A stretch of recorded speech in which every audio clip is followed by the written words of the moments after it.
नमस्कार दोस्तों चमत्कार। हम सभी जीवन में सुख, शांति और सफलता और संपन्नता चाहते हैं। हम प्रार्थना करते हैं कि पॉजिटिव सोचते हैं, रेकी करते हैं, लेकिन कई बार फिर भी परिणाम नहीं मिलते।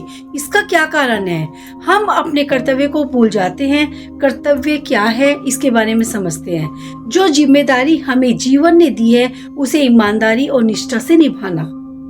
यदि आप माता पिता हैं तो अपने बच्चों को अच्छे संस्कार देना यह आपका कर्तव्य है। यदि आप टीचर हैं तो सही शिक्षा देना यह भी आपका कर्तव्य है।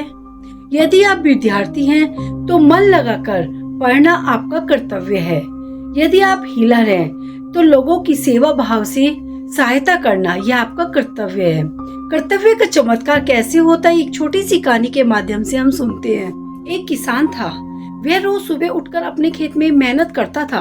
कभी बारिश होती थी तो कभी धूप होती थी, फिर भी वह अपना काम करता था। उसने कभी नहीं कहा कि आज मन नहीं है इसलिए खेत में नहीं जाऊंगा। कुछ महीनों बाद उसके खेत में भरपूर फसल आई।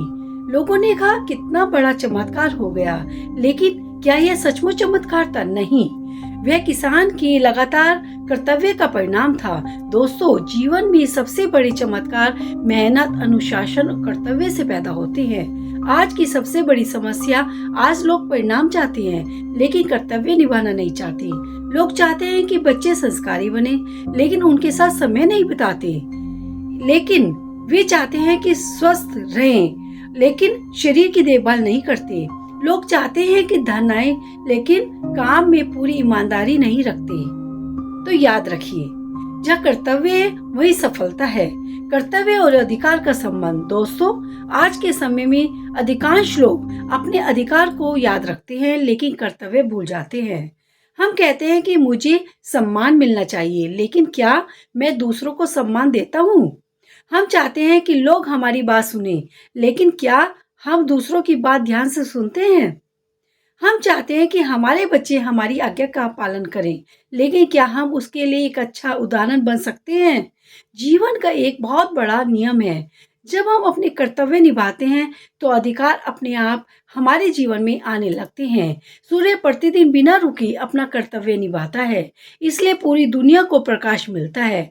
नदियां लगातार बहती रहती हैं, इसलिए लाखों लोगों की प्यास बुझती है। वृक्ष बिना किसी अपेक्षा के फल और छाया देते हैं, इसलिए सभी को सम्मान करते हैं, सभी पेड़ की सम्मान करते हैं। प्रकृति हमें सिखाती है कि पहले कर्तव्य फिर अधिकार। आध्यात्मिक दृष्टि से कर्तव्य, आध्यात्मिकता हमें भागना नहीं सिखाती बल्कि जिम्मेदारी निभाती है। जब हम अपने कर्तव्य को प्रेम और समर्पण से निभाते हैं तब हमारी ऊर्जा बढ़ती है, मन शांत होता है, आत्मविश्वास बढ़ता है और धीरे धीरे जीवन में पॉजिटिविटी परिवर्तन आने लगते हैं। यही कर्तव्य का चमत्कार है। एक छोटा सा अभ्यास। आज से रात को सोने से पहले स्वयं से 3 प्रश्न पूछिए। क्या मैंने आज अपना कर्तव्य ईमानदारी से निभाया? क्या मैंने किसी का भला किया? और क्या मैं कल और बेहतर बन सकता हूँ? यदि आप प्रतिदिन यह अभ्यास करेंगे तो कुछ ही समय में अपने जीवन में बदलाव महसूस करेंगे। कर्तव्य से आत्मबल बढ़ता है। जब कोई व्यक्ति अपने कर्तव्य को पूरी ईमानदारी से निभाता है तो उसके भीतर एक अद्भुत आत्मबल पैदा होता है और उसे बार बार दूसरों से प्रशंसा की आवश्यकता नहीं पड़ती। उसे यह चिंता नहीं रहती कि लोग उसके बारे में क्या सोचते हैं, लेकिन उसे पता होता है कि वह सही मार्ग पर चल रहा है और यही आत्मबल आगे चलकर सफलता, सम्मान और संतोष का कारण बनता है। कर्तव्य की सच्ची पूजा है। बहुत से लोग पूछते हैं कि ईश्वर की पूजा कैसे करें। मैं मानती हूँ कि पूजा केवल मंदिर में दीपक जलाने का नाम नहीं है। यदि एक माँ प्रेम से अपने बच्चे की देखभाल करती है तो वह भी पूजा है। यदि एक शिक्षक ईमानदारी से विद्यार्थियों को ज्ञान देता है और यदि एक हीलर स्वार्थ भाव से लोगों की सहायता करता है तो वह सभी पूजा है। अपने कर्तव्य को पूरी श्रद्धा से निभाना ही ईश्वर की सबसे बड़ी आराधना है। एक प्रेरणादायक पंक्तियां। भाग्य से अधिक और समय से पहले किसी को कुछ नहीं मिलता, लेकिन जो व्यक्ति अपने कर्तव्य को नहीं छोड़ता उसके लिए भाग्य के द्वार हमेशा खुले रहते हैं। तो दोस्तों, याद रखिए, जो अपने कर्तव्य और अधिकार के प्रति सशक्त रहता है उसे हमेशा सम्मान मिलता है। अगर मेरी यह वीडियो आपको पसंद आई है तो लाइक, शेयर और सब्सक्राइब कीजिए। धन्यवाद।